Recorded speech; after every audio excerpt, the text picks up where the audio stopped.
ditampung oleh kita. Sampai paham-paham pun kita senang dengan limbah-limbah. Dari mana demokrasi datangnya? Kampiun demokrasi itu negara mana? Amin. Emansipasi wanita dari mana datangnya?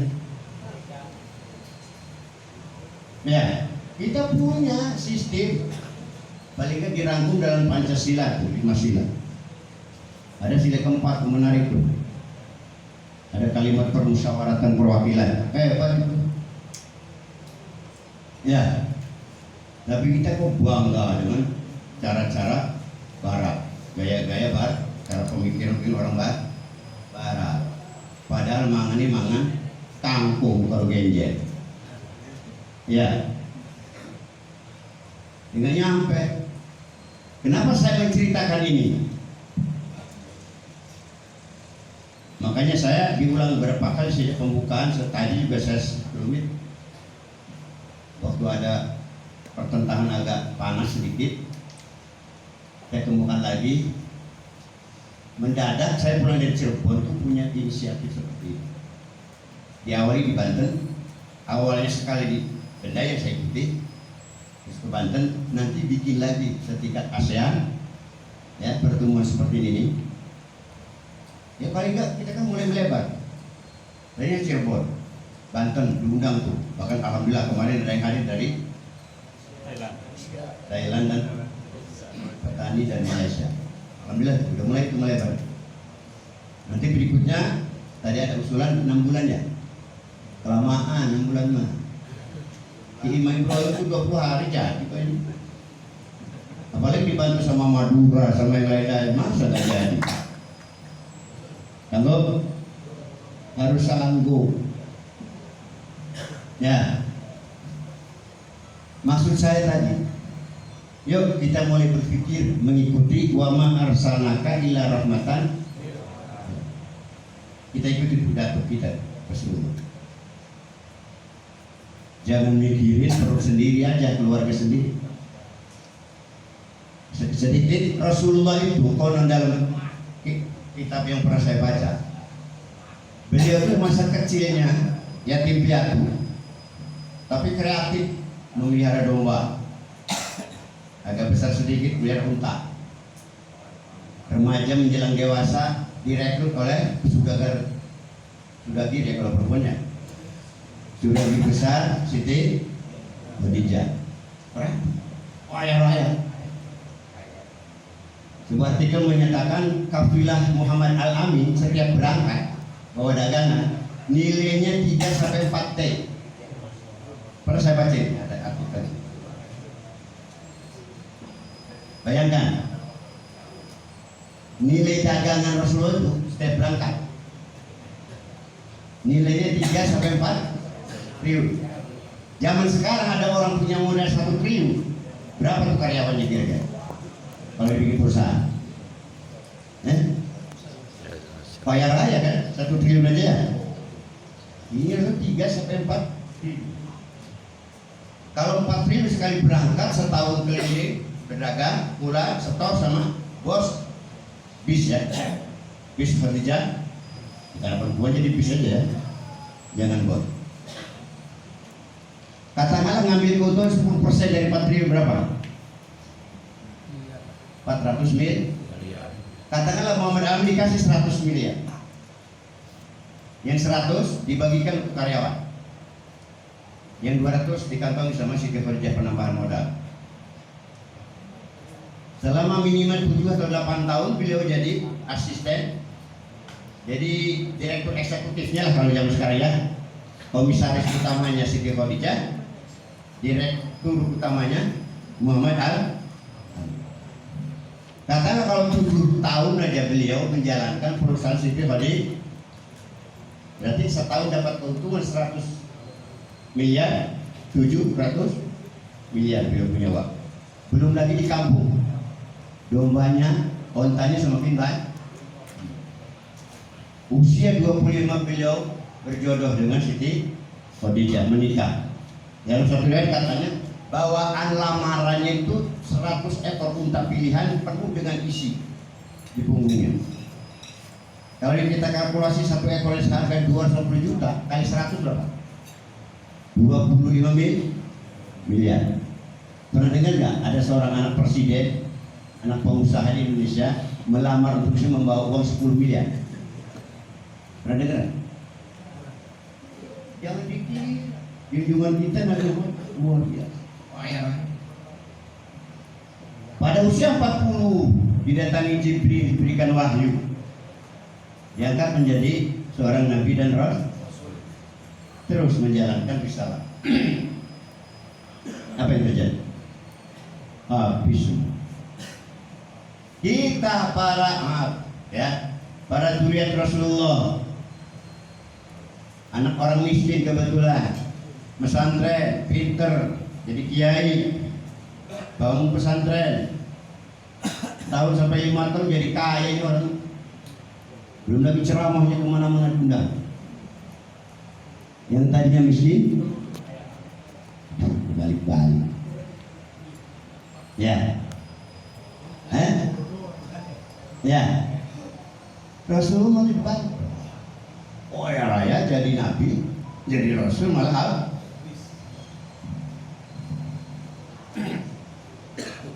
Dan beliau berpikirnya mendunia sesuai dengan ayatnya tadi, wa ma arsalnaka, tidaklah utus kamu Muhammad kecuali untuk menjadi rahmat seluruh alam. Diutusnya kamu untuk semua manusia. Jadi kita ayo kita mulai belajar berpikir, jangan lagi memikirkan pribadi, keluarga, lingkungan, lebih jauh lagi. Ya, nawa itu ittiba kepada Rasul. Berperagat-peragat dalam Bandung mikir keluarga benu wirabinu. Mau beres-beres. Ya. Nah, dalam kaitan ini para hadirin sekalian, para tokoh, para ulama, para sedulur, baik yang jalur dari Songo maupun jalur langsung ke Rasulullah, saya himbau, mari saya sedikit-sedikit mengikuti apa yang saya ceritakan tadi Bung Karno, walaupun versinya lain mungkin. Saya sudah sekian belas tahun ini sedang ngopeni lah kata orang Jawa ya, suatu perkumpulan ulama yang saya katakan perkumpulan ulama dunia, yang tujuan akhirnya itu menurut saya sementara ini, kalau ulama itu sudah terkumpul dalam organisasi kami, betul nggak berbentuk organisasi, hanya jamiah ya. Kami namakan Jamiah Alul Halli wal Aqdi Al-Alamiyah. Cita-cita saya pribadi dan teman-teman yang lain berdasarkan tadi itu wa ma arsalnaka rahmatil alamin kafatan linnas.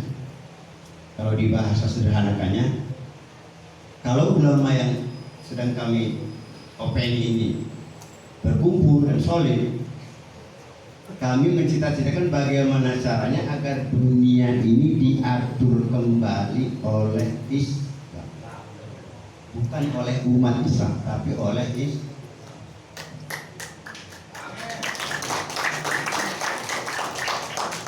Ini bibit-bibitnya sudah ada. Para tokoh, para ulama yang kebetulan memang nasabnya ke Rasulullah. Ayo kita bareng-bareng membawa misi Rasul, berkumpul bersama saudara dari turunan Rasul, bergerak ke sana, mengupayakan agar supaya ada sekelompok ulama perwakilan dari dunia ini yang tolong bacakan Imam Surat Hud ayat 116 yang kita kenal Ulu Baqiyah. Yang apa? Surat Hud 116.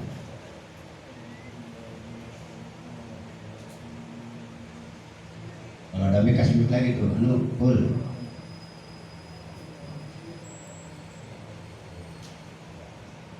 Ada yang apa? Siapa?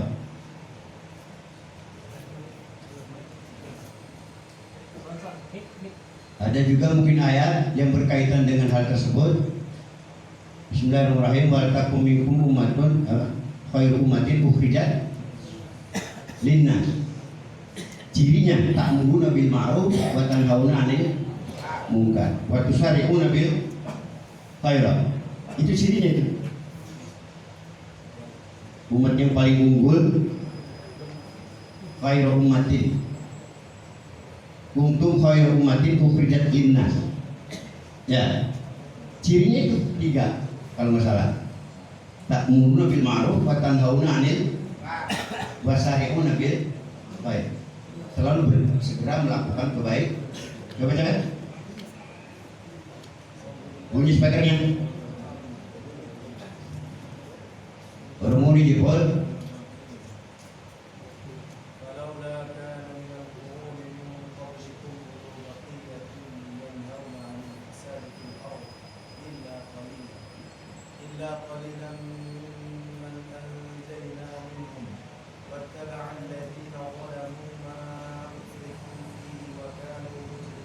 Bahasa kita terjemahannya. Maka mengapa tidak ada di antara umat-umat sebelum kamu orang yang mempunyai keutamaan yang melarang berbuat kerusakan? Keutamaan melarang berbuat kerusakan terus. Kecuali sebagian kecil di antara orang yang telah kami selamatkan. Dan orang-orang yang zalim hanya mementingkan kenikmatan dan kemewahan sendiri. Mereka adalah orang-orang yang berdosa. Apa mau kita masuk golongan itu ya? Ayat terakhir itu, kalimat terakhir. Permintaan wal taqwa apa? Walaula Kana minal qurun. pertanyaan juga. Kenapa tidak ada di antara kalian yang ulu bakian? Yang tidak mau berbuat kerusakan, malah mengajak kepada kebaikan dan menghindari kehidupan tarap dewek, senang-senang dewek. Itu ulu bakian.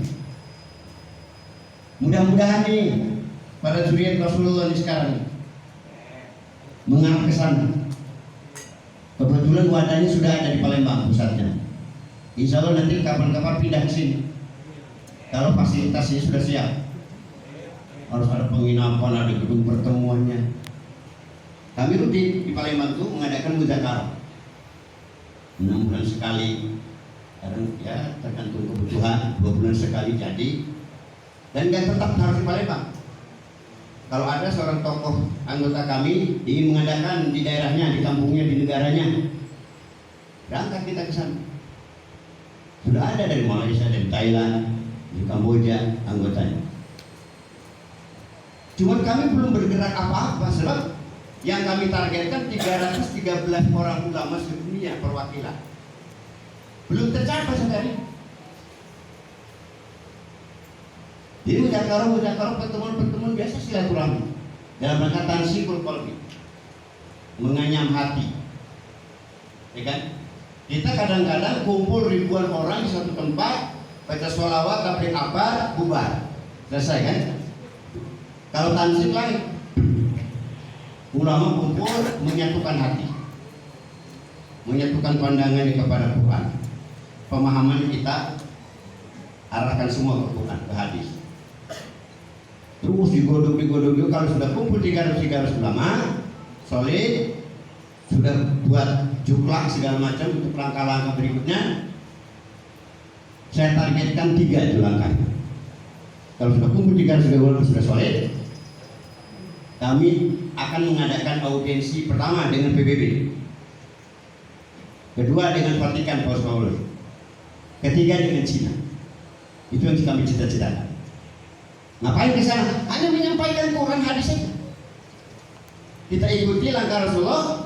Tugas Rasulullah hanya 2 kan? Apa? Tabligh dan dakwah. Itu aja. Nggak ada pikiran bikin negara mengganti undang-undang, nggak ada. Sampaikan aja ke PBB itu. Pencipta alam ini Allah. Kalian juga percaya semua, yang Nasrani Yahudi juga. Yang nggak beragama sebetulnya hatinya mau percaya Tuhan itu. Karena keangkuhannya, kesombongannya, ya nggak mau percaya Tuhan. Sampaikan itu. Dan Dan itu pernah dilakukan juga Rasulullah ketika Futuh Mekah. Kalau nggak salah, langsung beliau nggak lama kemudian membuat surat ke kedua adidaya.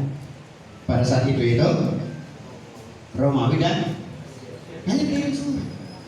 Kalau katanya kalimatnya ringkas ya, asli, kasih. Begitu loh. Ternyata di zaman Umar, dua kerajaan besar tadi bubar. Berapa tahun tuh dari Rasulullah ke Umar? Enggak puluhan tahun kan, hanya belasan tahun ya. Dasar. Kenapa Fatul Aziz tadi ngomong katanya nggak mau merubah negara, merubah undang-undang? Ya kita ini siapa? Di surat Asy-Syura ayat 13 ya. Nah. Asy-Syura 13, syara' alakum minad dini syara'. Yang memperjalankan syariat Islam itu bukan kita. Kalau ditakdirkan mungkin huwa Allah syara' alakum. Ini mah ada satu kelompok orang anti sistem syariat itu ribut amat gitu ya. Ya kan ada kan ya, teman kita, saudara kita, anti khilafah segala macam. Kita pakai latar kabun dan tobat tuh. Ya, langkah itu kita lakukan step by step, tahap demi tahap. Makanya nggak pernah ada yang berhasil kan sampai hari ini. Padahal mungkin udah dimulai sejak zaman Hasan Raminoto itu langkah gitu, tapi nggak berhasil. Ada pelanjutnya, Kartosuwiryo gagal lagi ya. Hanya ngurusin Indonesia doang gitu. Kita mudah-mudahan kalau hulunya kita bersihkan sumber air, PBB pastikan ya bersih, benih. Mungkin ke tengah ke hilirnya juga benih. Ini kita selama ini ngurusin hilir terus. Ya, waktu habis, tenaga habis ya, tetap kotor runyam. Nah ini saya himbau kepada, cuma satu hal lagi terakhir. Kalau himbauan saya ini didengar, dipahami dan siap mau ikut, siap. Tapi awal, jamiah kami itu sistemnya bukan sistem partai, bukan sistem organisasi. Nggak ada istilah kas organisasi kan, yang ada Baitul Mal. Ya contohkan saya, sebelum saya jadi ketua umum sekarang sejak tahun 17 kemarin. Waktu itu saya 2008 diangkat menjadi ketua satu yang tugasnya, tupoksinya menghubung-hubungkan ulama dan organisasi Islam sedunia. Jadi waktu tahun-tahun dari 2008 sampai 2017 itu saya banyak sering keluar rumah keluar negeri, mulai saya ke Thailand kemana-mana. Ada informasi negara anu sedang ada pertemuan ulama. Saya berangkat. Dan hebatnya organisasi kami Palembang kirim SMS, Pak Kiai tanggal sekian bulan anu di negara anu ada pertemuan ulama. Siap, saya berangkat. Sehari dua bulan mikir saya, dari mana ongkosnya? Ya, jadi jangan harap kalau ditugaskan oleh Jamiah Ahlul Waqti ditugasi dibekali duit, jangan. Ada yang mobil, siap dong dia, siap orang sudah. Orang Sumur ngomong siap apa kerasa sih? Orang Sumur mau begitu? Hanya ya manusia usia doang. Nah kita usia. Begitu. Jadi betul-betul wajah itu bisa bila biamwalikum bang. Mau? Saya mau ikut. Tapi tadi terus ikut. Untuk yang hak. Ada undangan. Kalau semua hak. Berangkat cari ongkos sendiri, biaya sendiri. Saya sering tuh ke luar negeri, beli tiket sendiri. Harus nginep di sana, di luar negeri, masuk hotel bayar sendiri, makan di restoran bayar sendiri. Begitu. harus siap. Rasulullah tuh kaya raya jatuh kita tuh ya, ditugaskan menjadi nabi dan rasul. Habis sampai wafat diceritakan Sayyidina Ali berpidato, Rasul kita ini, nabi kita ini wafat tidak meninggal apa kecuali satu setel baju ini baru saya tebus katanya dari orang Yahudi, orang nabi dan rasul yang tadinya kaya raya. Kita masa para cucunya, para pengikutnya ya mau cari keuntungan aja dari ngumpulin jamaah baca sholawat bersama, dapat duit ratusan juta tuh kiai. Ada yang hidup di sini? Ada nggak? Jual sholawat aja kerjaan di tempat. Ada nggak? Ada.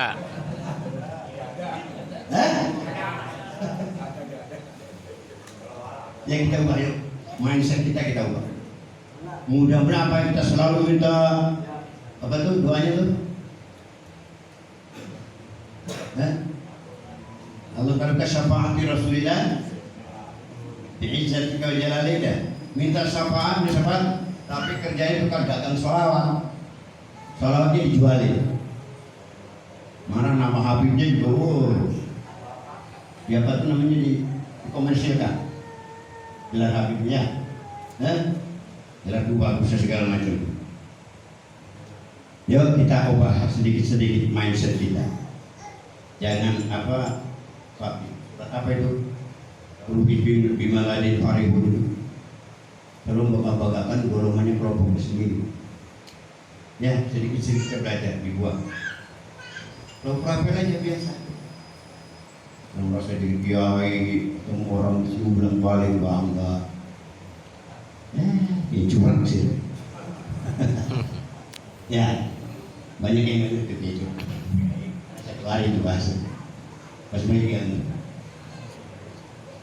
low profile gimana? Ya, jangan dilulukan, tawa-tawa, disambut-sambut. Ini siapa lu? Dan terakhir, untuk masuk ke kelompok kami di Jamiah Ahlul Khair Waqdi tidak ada syarat. Yang penting mau aja. Ikut, hadir, musyawarah, mudzakarah terus. Nanti kalau ada tugas laksanakan semampu. Gitu, siap ya? Dan saya juga sudah rada-rada kesel, rada capek. Saya diangkat resmi di BAT bukan diangkat, di BAT jadi ketua umum tahun 17 di Madura ya. Itu udah 7 tahun ya. Nggak nambah-nambah itu peserta.